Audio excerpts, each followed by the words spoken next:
I'm Claire Evelyn, design enthusiast and space curator. I've been designing and coaching clients for 7 years, helping you create beautiful and functional spaces by learning new techniques, understanding research, and making mindset changes is my area of expertise. I want you to live in a space that compels and inspires you. I created the Spaces Speak podcast to facilitate discussions about higher purposes in design and how anyone can integrate intentional design into their daily lives to improve their habits, routines, and reach their goals. I interview intriguing guests from a variety of disciplines: artists, psychologists, entrepreneurs, authors, and more. Anyone who has knowledge to share to help people redesign their space and transform their life. Before we dive in, I want to tell you about my free design quiz. The quiz will help you figure out not only what interior design style suits you, but also how to get started executing that style in your home. Just head over to trimspaces.com and the button to take the quiz is right there on the home page. Welcome to another episode of Spaces Speak. Today I'm interviewing Ravi Raman. Ravi is a contemporary artist, painter, and pop culture enthusiast. Raman characterizes his work generally as contemporary art, and as women inspirations strike, he often veers into pop art, abstract, expressionism, and minimalism. The common strand in his eclectic works is his penchant for arresting colors, frequent nods to 1960s and 1970s nostalgia, as well as an ever-present edgy tinge of rock and roll ethos. His work has been shown at solo and group exhibits at venues and galleries throughout Washington, D.C., New York City, Maryland, Virginia, and Massachusetts. His Love in 6 Lines series has been featured as large-size street art murals in various neighborhoods in Washington, D.C. How are you? Thanks so much for being on the show. I'm good, thank you. Well, I like to start off each episode with the signature question. So, Okay. what's the most interesting piece of furniture or decor that you have in your home right now that you want to share with us? Um, this sounds totally self-serving, but there's a Marilyn Monroe black and white painting like right off to the side above my piano. Yeah. Uh, that was like the first painting I did about 12 years ago when I sort of started doing painting seriously, and that's still my favorite, and it's still sort of the the talking piece that's always there. Yeah, yeah. So you've held on So, to it all these years? oh yeah, that one's not for sale. Yeah. That's cool. Well, you'll So have to send me a photo. I'd love to see it. yeah, yeah, definitely. It's on my website, Okay, but okay. I'll send it to you. That's That yeah, that awesome. is probably my favorite piece in the house. Yeah. So So I was reading in your bio that you coming from India when you were 5, right? yeah, You had a lot of inspiration with what America had to offer and how different it was. Has that yeah. inspired your Well, I mean, paintings? I was 5, so I don't really remember Yeah. too much of things, but I do remember enough that you know everything. I think I even said in the bio about just being a big Technicolor explosion kind of thing. There's however many channels on the TV. There's, so many different types of cars, and as a 5-year-old, you kind of soak up all of this kind of stuff. And I think, that's sort of led to my lifelong uh, interest in pop culture and art, really, and music. So, Yeah, yeah. I'm sure that I think a lot that we experience as children influences us more than we realize yeah, sometimes. yeah. But yeah, I noticed you use a lot of color in your work. Have you ever done, well, I was gonna say a black and white series, but you said the Marilyn Monroe is black and white, right? That is black and white. I mean, I didn't realize at the time how difficult it is to to work in black and white. I just decided I Really? was going to do it, and I did it. But then, as I was doing it, I learned, what the challenge is of, stripping away color, and you're just basically working with, shades of black, shades of white, and shades of gray. Yeah. So it was an education, especially as, a first time painting, to do something that big because it's 36 by 36 inches. So it's pretty sizable. Wow. Yeah. Yeah, no, I'm not a painter, but I can imagine that it's really Yeah. difficult. But I mean, but to answer your original question, I do like color and I'm not afraid to use it. So I think um, it certainly makes the painting look better. But then also when you do put that on a wall, whether it's in a home or an office or wherever, I think it can make a statement that otherwise you might not be getting from, just a random room. Right, So right. Yeah, it yes. definitely can. Do you think so you said that you're influenced a lot by pop culture. Do you think that well, is that I guess where you get your inspiration for color palettes too? Yeah. I mean, specific paintings, if I'm trying to set a mood, certainly, some colors are going to work better than others for that mood. Um, I guess for the last, since late last year, I've been doing a lot of paintings that sort of go into like mid 20th century designs, like iconic designs. Um, a series that I did was I did three paintings of a 1959 and 1960 Cadillac.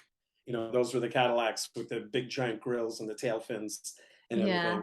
Yeah, Um, and certainly for that, you need that color to give it that. Oh yeah, that 50s kind of color for that car. So things like that. I mean, I couldn't just make it a color that they didn't actually use for that car because then it wouldn't look right. So right. yeah, color plays in pretty importantly as far as, both in terms of accuracy and in terms of the mood that, you're setting. Sure. What kind of, I guess, emotions or mood were you aiming for with that one? Well, with that one, it was I really wanted to just it. If you saw the paintings, it's not an actual car, a full It's like car. blocks of It's car. I did tiny see it. pieces, Yeah. and but it's sort of one of those things that as soon as you see it, you don't really need to know what year that car is, or you know, or anything. You just kind of know that, oh yeah, it's a car from that period. Hmm. You know, so that's what I was going for. That some of these designs are so iconic that you don't need to see the whole thing. You just need to see bits and pieces of it, and you know exactly what it is. Sure. Yeah. Uh, I saw the guitar as well that you did, right? right. Another, that was a 1959, Gibson Les Paul, which if you went to, Guitar Center today and bought a guitar, you could still get that guitar. They haven't changed the design at all in what, 60 years. And again, you don't need to know that it's a Gibson Les Paul or anything. When you see those three distinct pieces from that guitar, your head tells you that, well, A, it's a guitar, and then B, you could probably put that guitar to somebody that you've seen play music that is playing that, and that's Right, what I right. was. What about some of your other series, like your abstract ones? What kind of was the inspiration behind those? Um, Abstract is kind of one of those things that I think a lot of times it's a happy accident, and and other times it's just an adventure all the way through. That you're not really going for anything other than strictly working on mood and feel. Um, the painting that you had seen, that you were asking me about, that painting I really wanted to capture for what, I happened to be in New York City and it was the middle of the winter and I was in a car driving through the city and you could tell it was cold outside, it's dark outside, and I wanted to kind of capture that. And so, yeah, there are elements of, yeah, there's lights in there and there's, vague reflections in there. but mostly it's, what is the feeling that you get? And that's the feeling that I was trying to get. Um, Yeah, you know what? I mean, it's spot on. That's exactly how I felt when I looked at it, and I immediately loved it. cool, thank you. I mean, the funny thing is, it's like sometimes you don't want to explain what an abstract is, just because somebody else might get a completely different experience from it. True. But in that case, I mean, it's vaguely abstract. Yeah, You yeah. Yeah. Did it, was that, I guess, your first try at it, or had you painted it a couple of times? Or With that particular one, that was a total one-off. yeah. I just did it. And How some of did my you other know? apps, Sorry, go ahead. go ahead. No, I was gonna say, how did you know, um, I guess when you were done? I don't know, I guess that's a weird thing to ask, but like how did you stop yourself from continuing to Sure. add on to it? Um, I think I captured the feeling, and I kind of looked at it and said, okay, what I saw in my head as I was driving by, and kind of that, everything going by in somewhat of a blur, because you're traveling ahead. Um, I wanted to capture that movement, and I also wanted to capture, like I said, it's dark, it's cold, and there's lights. So I think once I kind of got to that point, I was like, okay, we're done. It doesn't need any more, it doesn't need to, have anything additional to it. Right. Um, but it's a great question, because a lot of times you don't know when to stop, particularly with abstracts, because you can just keep going. Mm, Um, mhm. so, eh, Yeah, I but that one I knew when I got to a certain point, I was like, okay, we're done. And just the ability to walk away from it at that point. Sure, yeah. And for your other abstract ones, is there kind of similar inspiration where it was a moment that you had that you wanted to capture, or is it kind of just all different?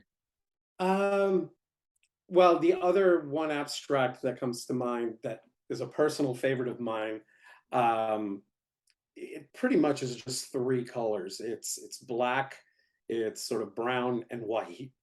And people that have seen it either say that, they have one of two reactions. They either love it and think it's, dramatic and everything, and there are other people that look at it and say, I absolutely do not like this painting. And I kind of like the fact that it gets such polarizing, reaction. Um, that painting was purely done on feel, Mm, because I, I had woken up on a Saturday, I was in a bad mood, and I didn't really do anything all day. And towards the end of the day, I was sort of like, okay, I don't want to have wasted the entire day. I should do something. So I just, had an empty canvas, and, did that painting like pretty much in one sitting, in about an hour and a half. wow. Wow. And I think the reason why people have such a, polarizing views about it, is because it does capture that, kind of a isolated, dark kind of feel. Um, Mm, and also, if you've seen my other work, you were saying that, there's a lot of color in it. That dramatically, it limited the color to, three colors, and that's all it is. yeah, So, yeah, that's very different yeah. from from your others. And that one was just completely abstract. I mean, it doesn't try to depict anything other than straight up emotion. Right, right. Did you and you just kind of did it? You didn't plan it at all and say, I'm feeling this, I'm gonna use these colors. That I mean, what I was saying earlier about happy accidents, that was definitely something where I just took, a paintbrush to canvas, and, did the whole thing in 90 minutes, and that was it. And, again, I knew I was done because I looked at it and I said, "Yep, that's it." You That's know? So, that's cool. Do you still have that one? I do, I You do. do. Do you have it Uh, hanging? I'm curious. I mean, I don't hear, again, it's on my web, Okay. you know?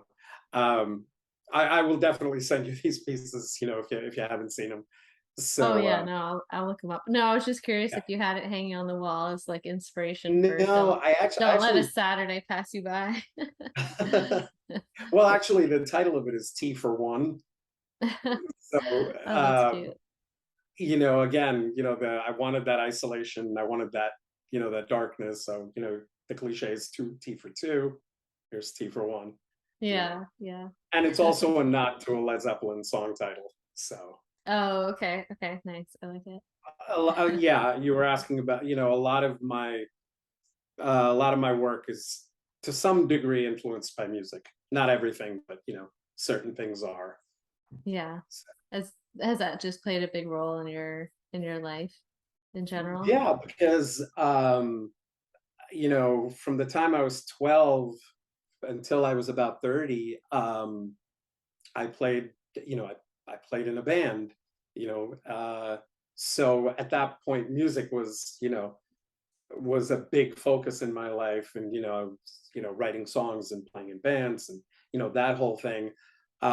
So for that period of time, the art kind of took a little bit of a back seat, uh, except for when we did shows. I was the one that designed the posters for the shows, or Mm. when we did an album, I did the album cover. So I was doing art all along, but it was sort of to support the music. Have you ever done a painting that you was inspired only by music or sound? Yeah.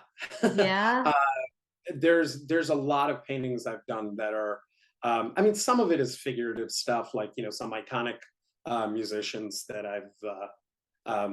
I've painted. I usually try not to do like straight up portraits, um, but kind of, but who it is as soon as you see it. Um, so yeah, there's a whole series of paintings that I've done that are strictly music, musical instruments, guitar because I play guitar. Hmm. Um, so yeah, so it does play a big role, and I think in terms of creativity, like where it's coming from, I weirdly don't differentiate too much between writing a song or playing a song and um, and coming up with a painting. It's kind of, Mm. it feels like it's from the same part of the brain that Right. that I'm doing it. So yeah, there's a constant. Uh, it definitely, one weaves into the other. Sure, sure. So when you're writing songs, are you inspired by paintings, I guess, your own or others? You know what? No. That's, to me, that's a whole that's a separate thing. But when Hmm. it comes to painting, it does, it does play a part in it to some degree.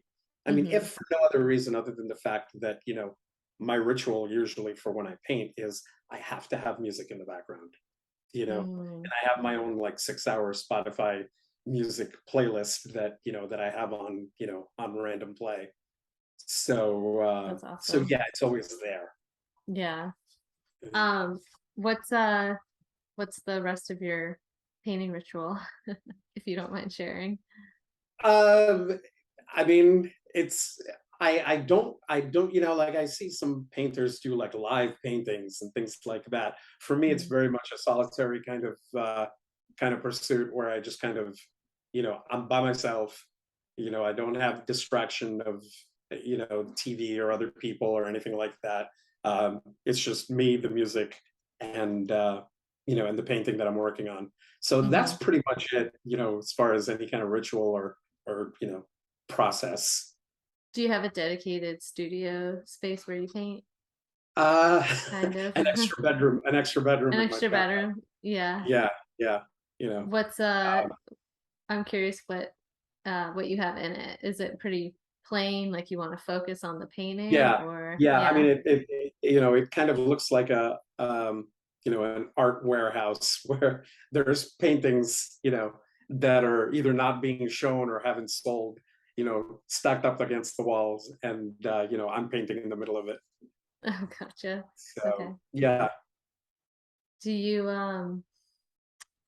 well, I guess just kind of moving into the interior design realm a little bit, what kind of paintings do you have in in your home Um, of others of artists? others, yeah. I mean, I have, there's a couple of my paintings, personal favorites, like I said, that I have up. Um, I like to go to places if I'm traveling and, buy stuff from local artists, of the stuff that they do. Um, like in my kitchen, I have these two small paintings that I picked up right outside Versailles Palace. Hmm. When I went to Paris a number of years ago, and it was basically a guy doing paintings on like little clay tiles, and then and they were colorful paintings of like just quaint Parisian street life, and obviously it's baked in an oven, I guess, or a kiln, and so it's got a gloss to it, but. I mean, if you just look at it very quickly, it looks like a photograph. I mean, and I was fascinated by the fact that somebody's paintings could look, so much like a photograph. Yeah, So yeah, so I have that. I went to Venice, and when you go to Venice, you almost have to buy a Venetian painting. sure. um, so I have one of those hanging. uh, and then I guess, the one painting I have that kind of combined my interest in art and my interest in music was about 10 years ago, right around the time where I was trying to figure out if I wanted to, you know, really do paintings seriously. Um, I went to an art show, um, of, and the featured artist there was Paul Stanley from Kiss. And being a Kiss fan from when I was a kid, I had seen some of his paintings, and I thought, wow, he's actually a good painter. So I Huh. went to the show, and I actually got to meet him, and I bought one of his paintings. And I mean, at the moment, I actually have two of his paintings, and I have them both at home. I mean, it's the paintings are not, one is an abstract, and another is sort of an abstract of a Japanese water scene. And those two paintings, it's sort of like, well, yeah, I'm a fan, I was a fan of the music, but then I'm also a legit fan of the art. And I found that kind of inspiring. It was not just as, me owning the paintings, but also, um, for my own paintings of, oh, hey, you can do this. So, Yeah, yeah. Oh, that's pretty cool. What made you choose the two that you of his that you chose? uh, again, one of them is just a straight up abstract. It's a square painting with a circle, and uh, the circle just has all these colors and textures in it.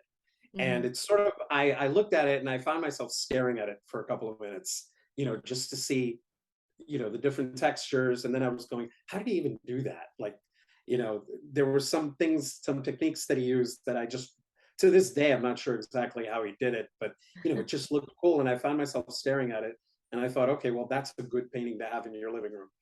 Yeah. So, um, so that one. The other painting, like I said, it's sort of a semi-abstract, of a Japanese, like, water scene. That one, it was just really bright colors. Um, Even though it's somewhat of an abstract, you instantly know what it is. And it had a mood that I really liked. Mm-hmm. And I thought it would work nicely in my home.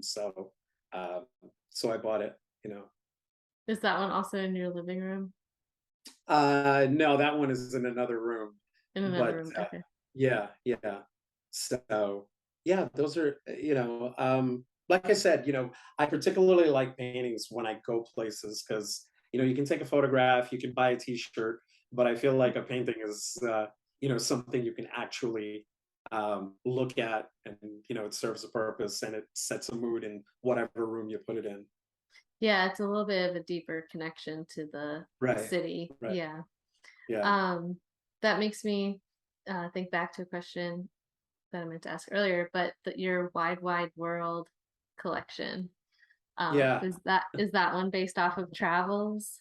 I yeah. really It like that is. one. They're beautiful. Oh, thank you. Um, yeah, I mean, some of it is, I know that, there was one painting I think in there of New York City in Christmas time. Um, some of those, there's a number of sort of wintry scenes that I did, um, and all of those I actually, it kind of serves as a double purpose because every year at the end of the year I do one of those like sort of seasonal type paintings, not per se Mm. a Christmas painting per se, but just a seasonal painting. And for people that I send out holiday cards to, those paintings I turn them into holiday cards Oh, to send. cool. So,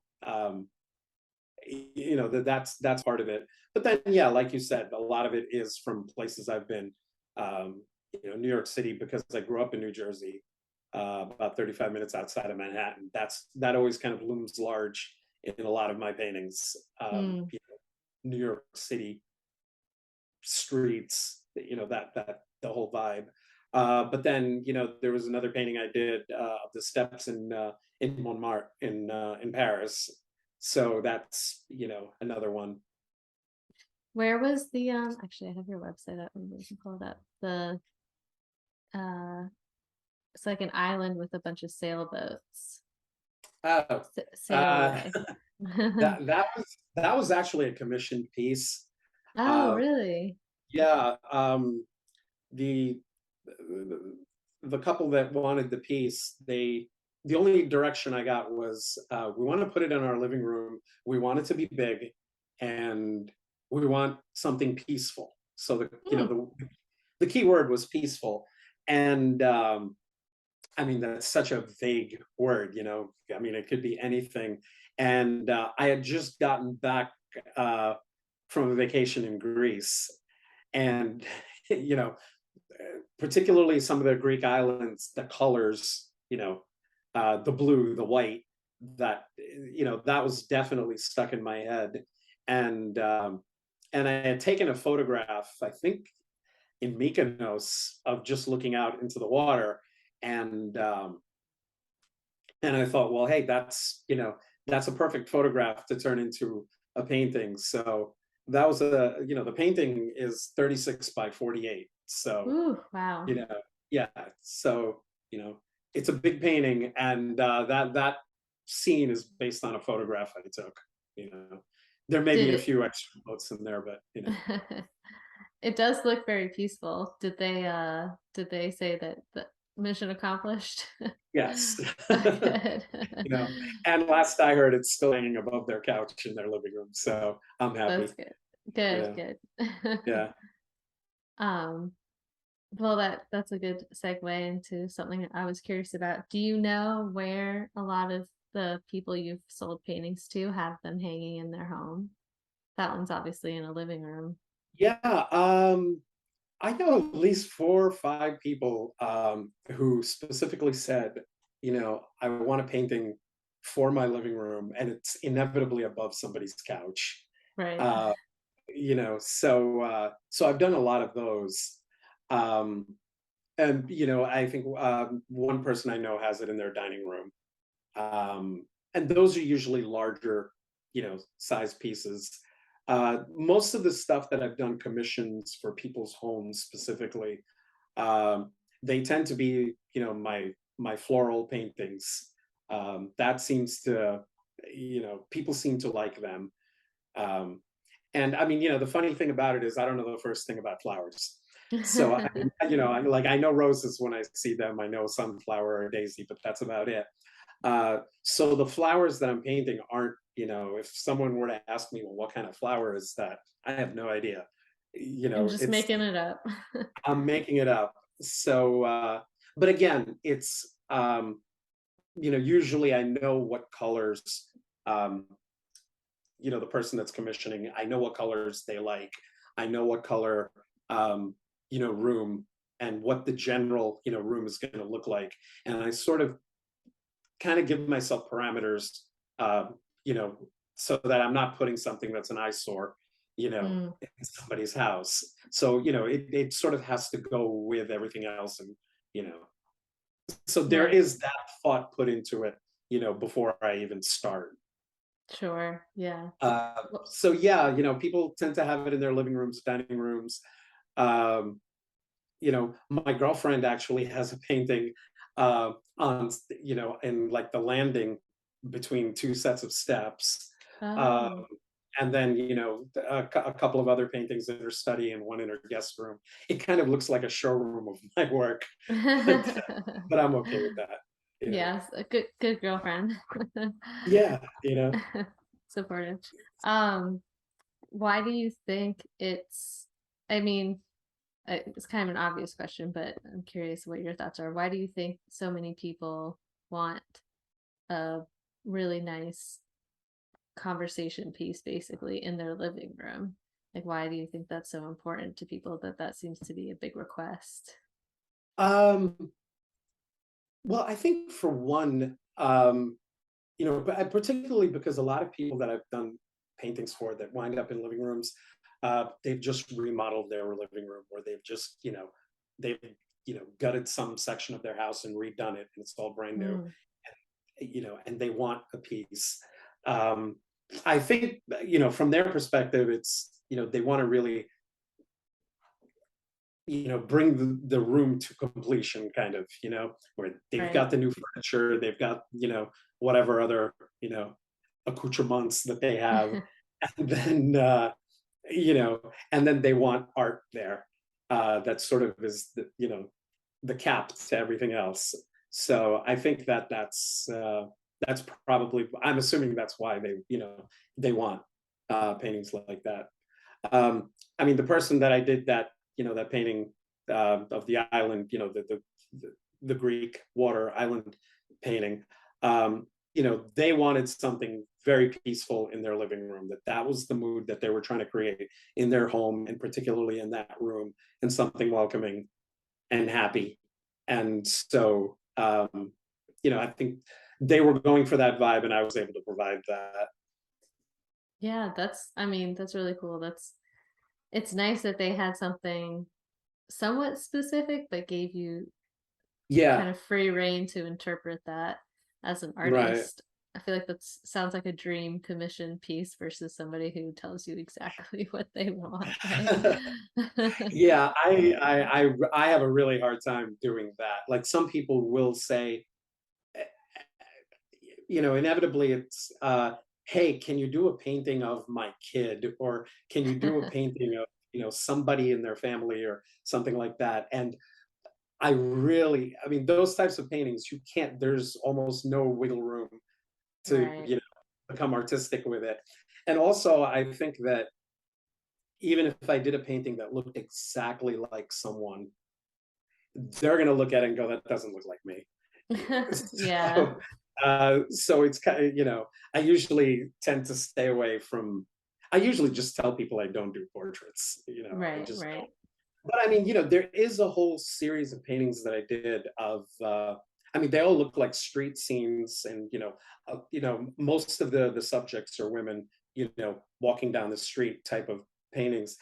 And I think a lot of people who don't know the backstory, they look at that and they go, oh, you're doing a painting of a woman, you know. But the backstory to that, really, and I always wind up having to explain it, is um, it's not just some beautiful woman walking down the street and I'm doing a painting of her. I started, noticing on Instagram that, a lot of these, Instagram models and women on Instagram, and, they've almost turned the selfie into an art form, in and of itself. The lighting is perfect, the background is perfect, they're perfect, everything's perfect. And and it's all over Instagram. And then you have websites like the Sartorialist and stuff, where he's a photographer, but he's taking pictures of people on the street, coming in Hmm. and out of fashion shows, stuff like that.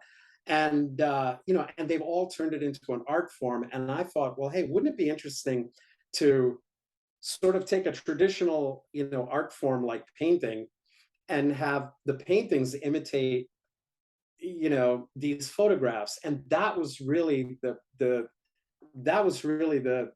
thought process behind a lot of those paintings. So, when It's you a look at, little bit ironic. yeah, so it's sort of, taking a new art form and, and flipping it around and taking, art imitates life, life imitates art. It kind of that kind of it was that was really the concept behind it, and not just oh look, there's a pretty girl, you're doing a painting of her, like it Right. wasn't just that. So That's interesting. I need to look at those ones. I think I missed those. What do you think is the best way to incorporate paintings into a home? well, um I think you could go one of two ways. I mean, at least this is from, the perspective from the artist as opposed to, a designer. um I think you could go one of two ways. You can either have like that statement piece, Hmm. or you can have something that's very much, blends in with the surroundings. Now, some of the floral stuff that I've done as commissions for people's homes, uh, those tend to be sort of, hey, let's accentuate the room. Let's maybe add a little bit of color to the room and something interesting to look at. But then I've had people buy paintings of mine that um, are sort of more edgy, and it's the kind of thing that, that painting, you put that painting up on the wall and it's not going to just blend in with, you know with the scenery, or it's not going to accentuate per se. It's actually going to, people are just going to look at it and go, oh, look at that, that's a, there's a painting on your wall. um, Yeah. so I think there's two approaches to it. You can have something that really sort of accentuates and I don't want to say blend in, but yeah, to some degree blends in and is appropriate for everything else in the room. Whereas other paintings can be, okay, this room is ordinary, and now I'm gonna, you know, add a real punch to the, to the surroundings. So I've done both. Hmm. You know.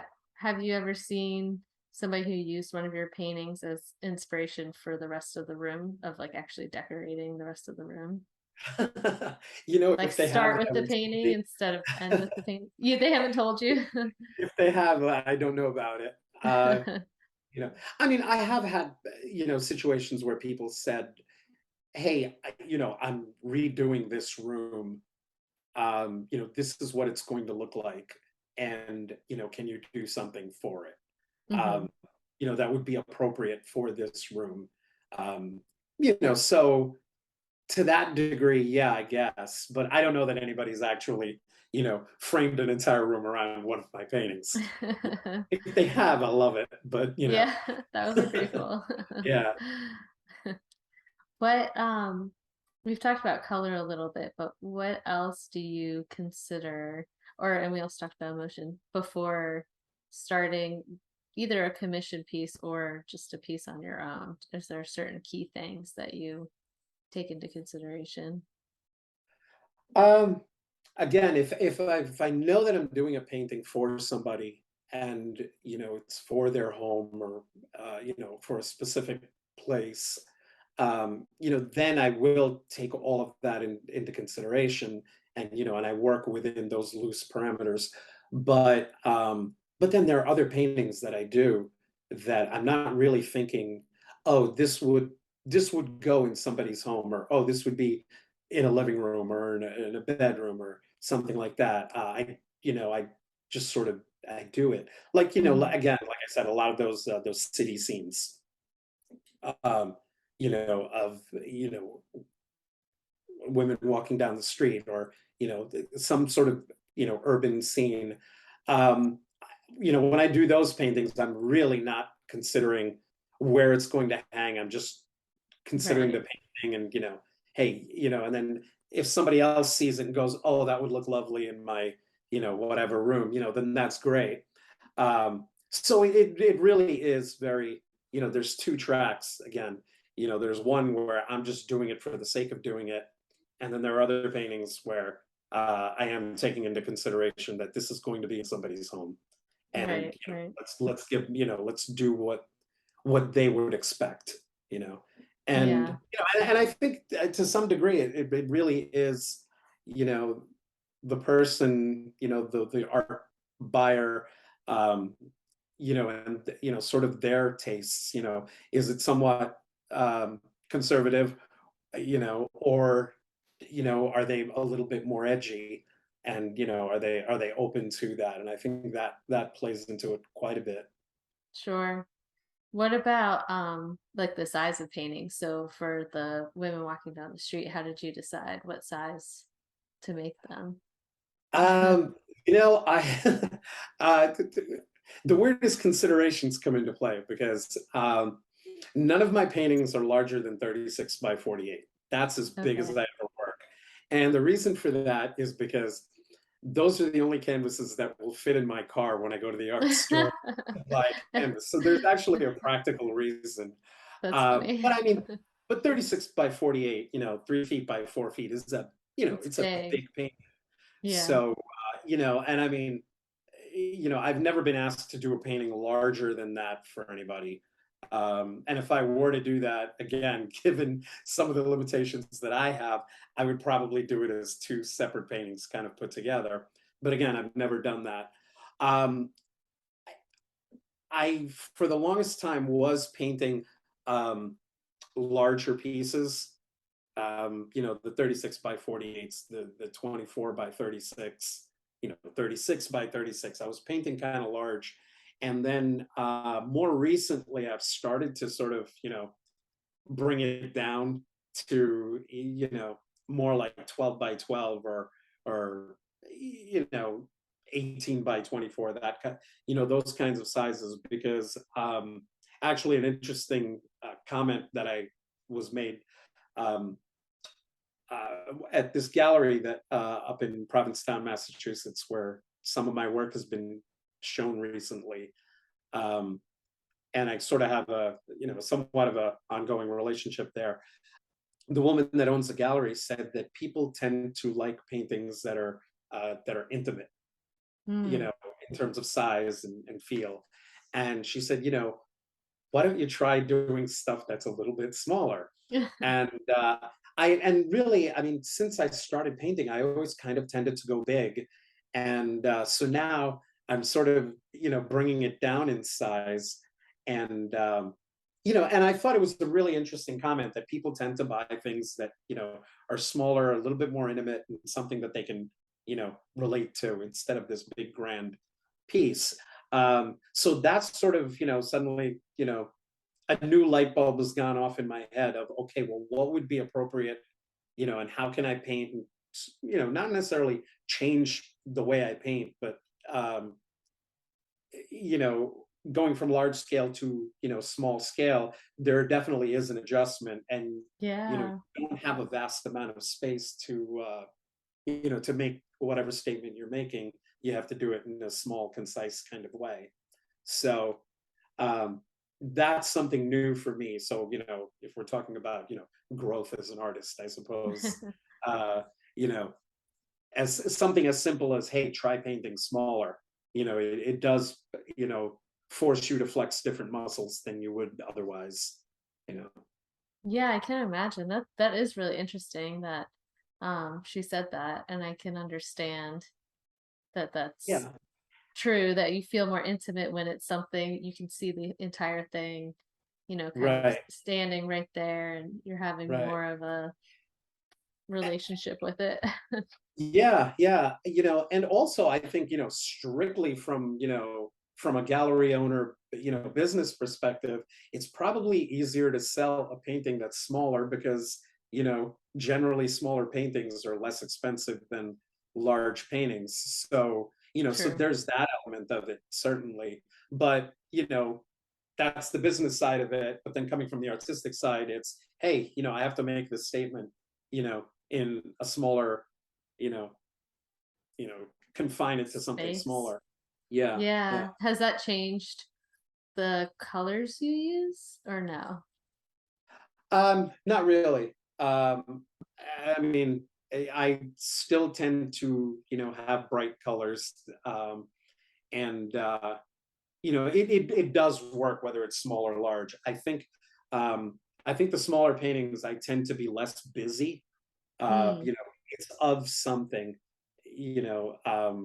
Again, the I did the painting, you know, the original painting that I did of the Cadillacs were, I think they were 30 by 30.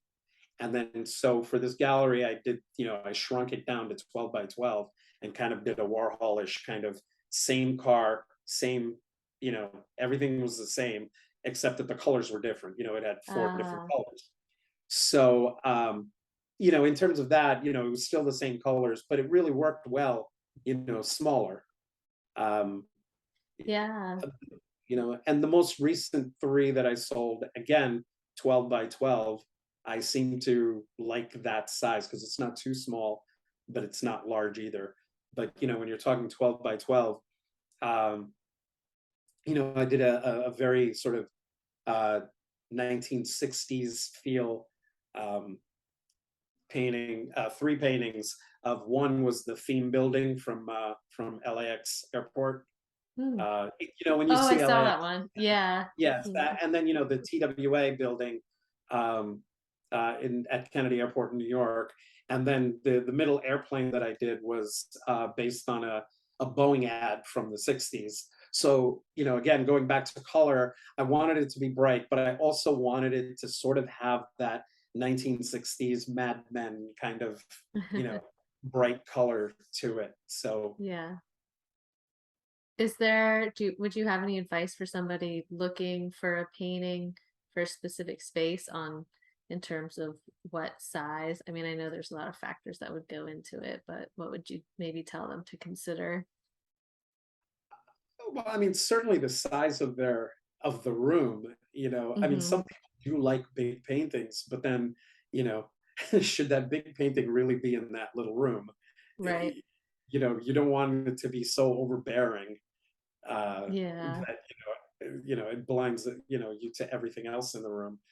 It feels Um, like wallpaper or something. yeah, yeah, you know, or exactly the opposite effect where, you know, you walk into the room and, you know, that's all there is. There's a, you know, a giant, you know, gaudy painting. Yeah. And that's certainly not the effect that anybody wants to go for. No. Uh, so, you know, I mean, again, I think it really comes down to, um, you know, what your personal taste is, number one. And number two, is it appropriate for the room? Mm-hmm. And can you make it work? You know, I Mm-hmm. mean, again, some of the edgier paintings, you know, people do have really nice homes, nice, you know, living rooms or bedrooms or whatever, and they have some, you know, colorful, edgier paintings. And I think that works in certain settings, but, you know, not necessarily, you know, in everybody's home. So I think, Right. you know, you might love a painting, but it might not be right for, you know, a room or even your home, you know, Right. whereas another painting might be. Mm-hmm. Mm-hmm. And again, some of the commission pieces I've done, I kind of, you know, I do take that into consideration, you know, if somebody's asking me to do something, you know, whereas, you know, there are other paintings I do that I'm not thinking about that. Right. Right. Yeah. Have you ever done a mural? Yes. Yeah. I've done three or four murals. Um, about a couple of years ago, you know, I kind of was deciding what I wanted to do as my next painting. And I realized that the paintings that I'd been doing up until then were very detailed. And, you know, I spent a lot of time doing it. And, you know, I had to be meticulous about everything. And, you know, I kind of wanted to go purposely in a very minimalist, very simple direction.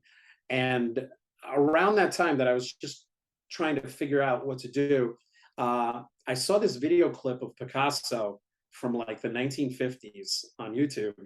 And basically, he was standing in front of a sheet of glass, and he had a bucket of paint and a paintbrush, and he was sort of dipping the, you know, the paintbrush into the bucket, and he was just doing quick, really, you know, minimal line paintings of like flowers and bulls and, you know, Hmm. Picasso-y type stuff. And I, you know, and again, you know, the light bulb went off of, wow, look at that. He's doing so much with so little. So I started messing around and I didn't really have anything in mind. And I wound up doing a really simple picture in 6 lines of a guy of a cartoon man giving a cartoon woman a flower. Oh. And I needed to call it something, so I called it Love in 6 lines because the whole entire painting was done in 6 lines. And it got, an overwhelming reaction that everybody seemed to like it because it's so simple and it made everybody happy. So, because that was the word that I kept hearing. So, what I did was what I had intended to do as just a one off. I started doing a whole series of those same two characters doing other things, and they were all called, it was the Love in 6 Line series. Yeah. And uh, and then somebody asked me, "Hey, can you do this as a mural on the side of a building that I own? Like a Oh, commercial." Um, there was a commercial. I think there's a dry cleaner and an apartment building on top, and he had a side brick wall. And he's like, "Can you do that?" So I took a 12 by 12 or 16 by 16 painting and turned it into an 8 foot, you know, 8 foot high and probably 15 feet wide uh, painting. And, wow. and it's still there, like people when they, it's in, it's in the Adams Morgan neighborhood in Oh, Washington, is D.C. it? Okay. Yeah, so if you're walking down the street, it is still, it's still there. And then once I did that, DC Metro wanted me to do one outside of one of their metro stations. So I did a large one. And then about a year later, they came back and said, "Can you do the whole series on the entire street wall?" So I did that. Uh, Wow. they've taken those down. They were both up for Oh, about a shoot. year each. Okay. Uh, and then right around Black Lives Matter, all the protests that were going on near the White House, during one of the riots, a woman that owned a spa, she had a glass storefront, and they had broken the glass. Oh, So she put up like these wood boards while she was getting the glass reordered. And so she had asked me, "Hey, can you do one of your Love in 6 Lines paintings here and, you know, do something that's topical?" And, the one thing that I always do with all my paintings is I don't get into politics. I'm not trying to make a political statement in any of my paintings. And sure. so, she kind of put me in a weird spot of, okay, well, what am I going to do here? So, I was like, okay, well, the series is called Love in 6 Lines. So why not have the two characters holding up a sign that says love on it? So that's what I did. And, it strangely seemed very appropriate for the moment Yeah. without getting political, by deliberately not being political. I think it was making a statement anyway. So Mm-hmm. I was pleased with it. They were pleased with it.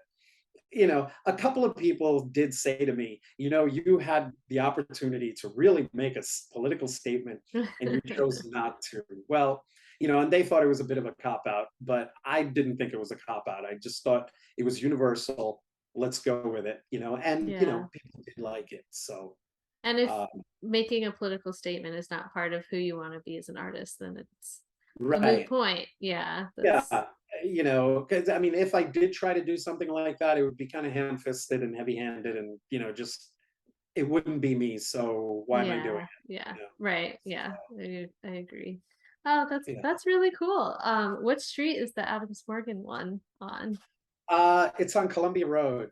on Columbia Um, Road? I Okay. mean, if you're familiar with that area, it's um, it's it's probably like about a block west, I guess, of 18th and Columbia. There's a Safeway there, and it's like the building right next door to the Safeway on the side of the building.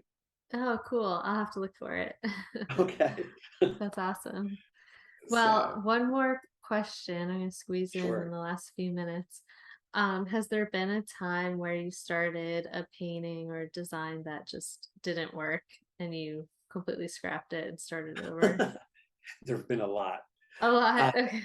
well, no, I shouldn't say a lot. Oops. There have been, yeah, there's definitely You. been enough paintings.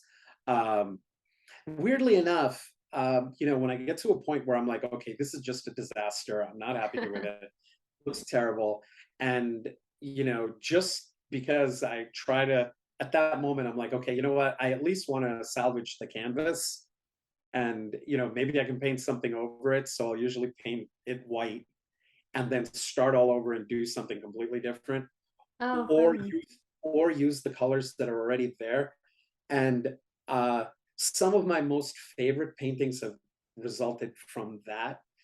Um, just because I think partly it has to do with the fact that you've already got some color on it, and then you're adding more color to it, so it gives it a weird texture. And I've always been, for every failure, what resulted from it was actually, a painting I was pleased with. So, it had a happy ending, That's um, cool. yeah, there have been, there have been enough paintings that just didn't, somewhere between my head and my hand, you know, it took an entirely different direction and didn't go where I wanted it to go. That sounds like a good song lyric, somewhere between my head and my hand. Probably. But I love that it's like there's behind some of the paintings there's a learning Yeah, experience that nobody will there's ever another see. Yeah, there's there's another another painting painting. behind it. That's Yeah, pretty cool. yeah. Okay. Well, thanks so much, Ravi. It was so great meeting you. I really Hey, appreciate you thank taking you. the This was time to fun. do this. Be sure to check out the complete show notes for today's episode at trimspaces.com/spaces speak. The notes include a link to the YouTube video of the episode, the full guest's bio, links to connect with them, a summary of key ideas from the episode, and a photo of their favorite piece of furniture or decor.